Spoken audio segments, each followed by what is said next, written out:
Hi, gang. Let's look at the overview of the equity of an entity.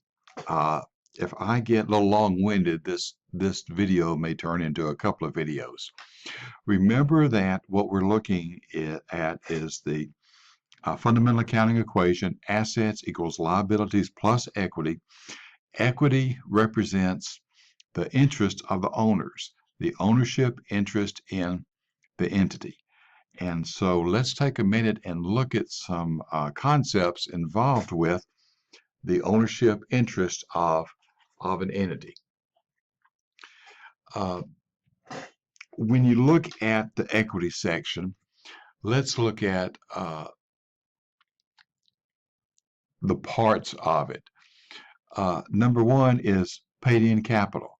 Okay, that's where the outsiders, the owners, have come in and bought into, the corporation. So uh, this is related to stock and transactions related to stock. Okay, what we're going to have is if you've just got one class of common stock, which mainly most small businesses do, they've just got one class of common stock of stock. That's called common stock. It's the general ownership class of stock. Hey, nothing wrong with just having one class of stock. That means, hey, all the owners are treated equal. So nothing wrong with having a just one class of stock. Okay, there are numerous reasons that you might uh, issue a preferred class of stock, an additional class of stock. Let's say you want some more money for the business, and you can say, we'll sell you preferred stock and one of the features of preferred stock is that in case of liquidation of the corporation, it gets preference in case of liquidation. Preferred stock also gets preference in the payment of any dividends to the shareholders. So you would be a shareholder and not a debt holder. You would be an owner by owning that preferred stock. Another reason might be your finance guys do a calculation and say, hey, we look at the cost of dividends versus the cost of interest, and it's going to be cheaper for us to issue preferred stock as opposed to debt to fund this project.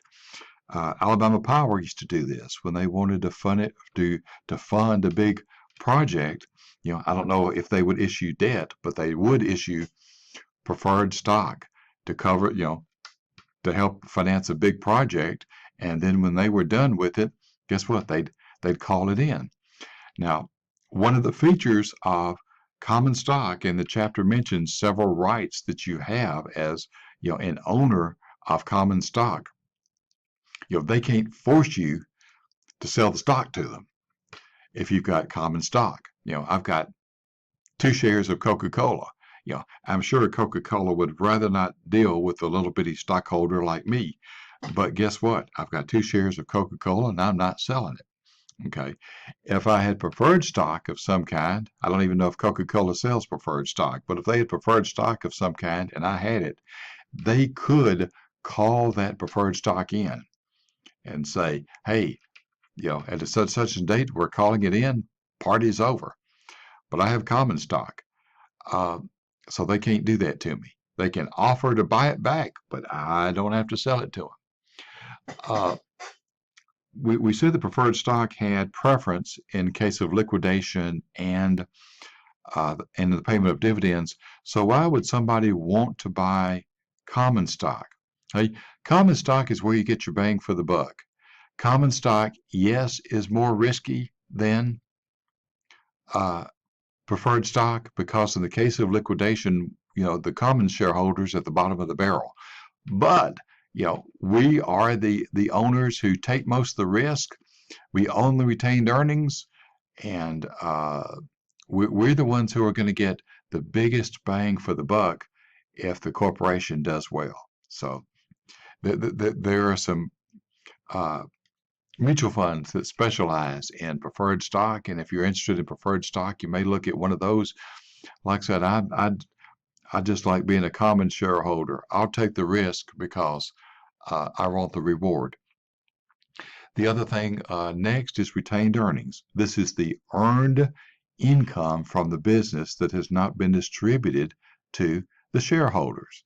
So the net income from doing their business that the company has earned that hasn't been paid out to shareholders goes and is a positive balance in retained earnings. If there's a negative balance, let's say if the corporation has had a number of losses and paid out a bunch of dividends, and all of a sudden they've gone negative in retained earnings, that's not good. But a negative retained earnings figure is called a deficit. That means they're in the hole. If you've got and do the math in your head real quick, if you've got a deficit in retained earnings, you've got more liabilities than you do assets. And so that's not a good sign at all. The accumulated other income are transactions that have occurred.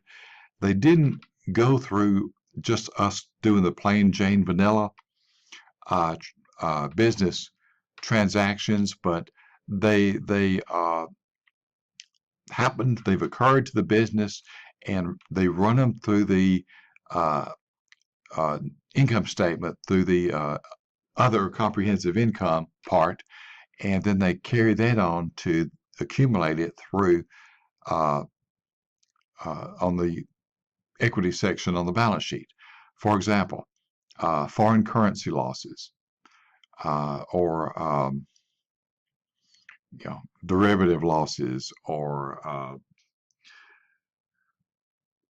maybe we've taken a hit. Maybe your business has got a large portfolio of stock of other people's stock investments that they keep, to sell or whatever, and it's taken a hit. Well, that hit would show through here and flow through from the income statement to the stockholders' equity section. So they do that because we always, if we have to err on telling too much information or too little, you want to let the owners, the stockholders of the owners, you want to let those creditors, the owners, and then potential creditors and potential owners know what's going on. So, you always want to give them adequate information so that they'll have enough information to know whether they want to be an investor, an owner, or a creditor of the entity or not. Well, that's a breaking place. Let's stop there, and I'll do the next video on the rest of the handout.